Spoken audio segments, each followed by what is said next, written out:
Imagine surviving the deadliest weapon humanity had ever created. Then, imagine escaping, only to walk into another city just before history repeated itself.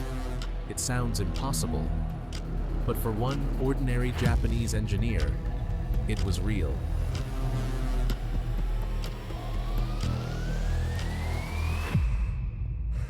Hiroshima, August 6th, 1945. Just after 8 o'clock on a warm summer morning, the city was waking up like it had countless times before. Shopkeepers opened their doors, children hurried to school, streetcars carried workers across the city. Nobody knew they had less than 15 minutes left to live the lives they recognized. Among those workers was 29-year-old Tsutomu Yamaguchi. He wasn't a soldier, he wasn't a politician, he wasn't making history. He was simply trying to finish a business trip and go home to his wife and baby son in Nagasaki. Yamaguchi worked as a marine engineer for Mitsubishi Heavy Industries. After several months in Hiroshima, his assignment was complete. His bags were packed. His train home was waiting, unknown to everyone below. A lone American bomber was already approaching the city. Most people never looked up. One airplane didn't seem unusual anymore. That ordinary decision would change the world forever. August 6th, 1945. At exactly 8:15 in the morning, the world entered the nuclear age, but the people standing below had no idea history was about to change forever. As Tsutomu Yamaguchi walked toward Mitsubishi's shipyard, he heard the distant sound of an aircraft. Looking up, he spotted a lone American B-29 bomber crossing the clear morning sky. Moments later, he noticed something small falling beneath it. It didn't look like an ordinary bomb. There were no screaming dive bombers, no formation of aircraft, no warning of what was about to happen. Then, the sky exploded. Survivors struggled for decades to describe what they saw. Some compared it to thousands of camera flashes. Others called it a giant magnesium flare. Many simply said, it was brighter than the sun. Less than a second after the flash, came the blast. Yamaguchi instinctively threw himself into a nearby drainage ditch. The shockwave struck with unbelievable force. He later described being lifted from the ground and thrown through the air before crashing into a nearby field. He was nearly 3 kilometers from the center of the explosion. Yet the blast ruptured one of his eardrums, burned much of the left side of his body, and temporarily blinded him. When he opened his eyes, nothing looked familiar. The morning sun had disappeared behind dust and smoke. Buildings that had stood only seconds before were gone. Fires were spreading across the city. Thousands of people wandered through the streets in stunned silence, many searching for family, many too shocked to understand what had happened. Historians still debate the exact number of people who died because many victims succumbed to injuries and radiation over the weeks and months that followed. Most estimates suggest that around 70 to 80,000 people died on the first day. By the end of 1945, that number had risen to roughly 140,000. Tsutomu Yamaguchi had just survived the first atomic bombing in human history. He didn't know the bomb was called Little Boy. He didn't know the world would never be the same. He knew only one thing. Somehow, he had to get home. To reach home, he would have to walk through a city that no longer existed. Most people assume the hardest part was surviving the explosion. For Tsutomu Yamaguchi, surviving was only the beginning. Burned, bleeding, and barely able to hear from one ear. Yamaguchi forced himself to stand. The city around him no longer looked like the Hiroshima he had arrived in just days earlier. Streets had disappeared beneath broken timber and shattered walls. Fires spread from building to building. Everywhere he looked, people wandered in stunned silence, searching for loved ones, or simply trying to understand what had just happened. Somehow, Yamaguchi managed to find two of his co-workers from Mitsubishi, Akira Iwanaga and Kuniyoshi Sato, had also survived. Together, the three men spent the night in an air raid shelter, surrounded by thousands of others who had escaped the blast, but had no idea what they had survived. None of them yet understood they had been exposed to something the world had never seen before: nuclear radiation. The next morning, Tsutomu made a decision that sounds almost unbelievable. Instead of staying in Hiroshima, he decided to go home. Reaching the train station meant walking through a city that had almost ceased to exist. Buildings still burned, smoke filled the air, and yet, against all odds, parts of Hiroshima's railway network were still operating. It was one of the few remaining lifelines out of the city. Yamaguchi boarded a crowded train filled with injured survivors. No one fully understood what had happened. Rumors spread from seat to seat. Some believed a massive new bomb had destroyed the city. Others wondered if the attack had been the beginning of something even worse. For Yamaguchi, none of those questions mattered. He only wanted to see his wife and his young son again. By the morning of August 8th, Tsutomu Yamaguchi finally arrived home in Nagasaki. His family barely recognized him. His face and hands were badly burned. His body was wrapped in bandages, but he was alive. After receiving medical treatment, he should have stayed home to recover. Few people would have blamed him.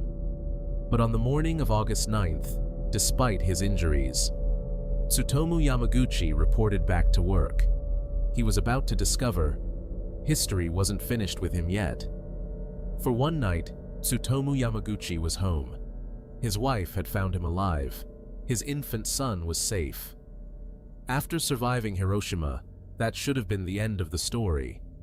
But the next morning, despite severe burns and bandages covering much of his body, he returned to work. On the morning of August 9th, 1945, Tsutomu Yamaguchi reported to Mitsubishi's Nagasaki office. He was exhausted, burned, partially deaf, and still trying to understand what he had witnessed in Hiroshima. Around 11 o'clock, his supervisor demanded a full report. Yamaguchi described the blinding flash, the shockwave, and an entire city disappearing in seconds. His boss didn't believe him. According to Yamaguchi, the supervisor accused him of exaggerating. How could a single bomb destroy an entire city? How could Hiroshima simply vanish? Yamaguchi insisted he was telling the truth. Then, the second atomic bomb had just exploded over Nagasaki. The bomb was called Fat Man, and Tsutomu Yamaguchi was once again roughly 3 kilometers from the center of the blast. This time, Yamaguchi recognized the danger instantly. He threw himself under a desk before the shockwave shattered the office windows and sent debris flying through the room. Outside, Nagasaki was being consumed by another nuclear explosion. Historians estimate that around 40,000 people died immediately, while roughly 70,000 to 74,000 were dead by the end of 1945 from the combined effects of the blast, burns, and radiation. Yamaguchi later said he believed the mushroom cloud from Hiroshima had somehow followed him home. Within 72 hours, Tsutomu Yamaguchi had witnessed both atomic bombings. He had survived Hiroshima. He had escaped a city that no longer existed. And now, he had survived Nagasaki. For the second time. Most people would spend the rest of their lives trying to forget such a week. Tsutomu Yamaguchi had to live with it. Most survival stories end the moment someone is rescued. Tsutomu Yamaguchi's story was different. His greatest challenge wasn't surviving 2 atomic bombs. It was learning how to live after them. The weeks that followed brought pain that couldn't always be seen. His burns slowly healed, but radiation exposure would affect him for the rest of his life. Like many hibakusha, the Japanese word for survivors of the atomic bombings, Yamaguchi experienced ongoing health problems. He later suffered cataracts, hearing loss in one ear, and other long-term effects associated with radiation exposure. His family, too, endured illness in the years that followed. Yet, life continued. He returned to work, raised his family, and, for decades, rarely spoke about what he had experienced. Those who knew him described him as remarkably modest. He believed many others had suffered far more than he had, despite the extraordinary path his own life had taken. For years, Tsutomu Yamaguchi avoided the spotlight, but as he grew older, he realized silence couldn't protect future generations, so he began sharing his story, not because he wanted to be famous, but because he hoped no one would ever experience what he had. In 2009, more than 6 decades after the war, the governments of Hiroshima and Nagasaki officially recognized Tsutomu Yamaguchi as a survivor of both atomic bombings. While historians believe that more than 100 people experienced both explosions, Yamaguchi became the first and remains the only person to receive formal recognition from both cities for surviving them. He died in 2010 at the age of 93, but before he passed away, he left the world with something far more important than an unbelievable survival story. He left us a warning, because the true legacy of Tsutomu Yamaguchi isn't that he survived, it's what his survival asks all of us to remember. People often call Tsutomu Yamaguchi the luckiest man alive, but he never saw himself that way. Luck wasn't what he remembered. He remembered the people who never came home. For decades, Yamaguchi rarely spoke about those 3 days. When he finally did, it wasn't to tell the world how he survived. It was to remind the world what nuclear weapons had done to ordinary people, teachers, parents, workers, children, the people history books rarely name. In 2009, more than 60 years after the war, Tsutomu Yamaguchi became the only person officially recognized by both Hiroshima and Nagasaki as having survived both atomic bombings. Recognition didn't change what happened. It simply acknowledged something almost impossible to imagine. One man carried memories of both cities for the rest of his life. Tsutomu Yamaguchi died in 2010 at the age of 93. His story isn't remarkable because he survived. It's remarkable because he chose to remember. And by remembering, he gave future generations the chance to learn from one of humanity's darkest chapters. History remembers wars through battles, but people remember them through lives. Tsutomu Yamaguchi survived 2 atomic bombings. Millions of others did not.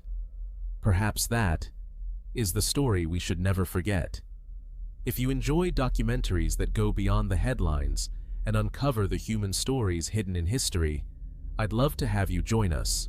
Subscribe to Whispered Truths and turn on notifications so you never miss a new documentary.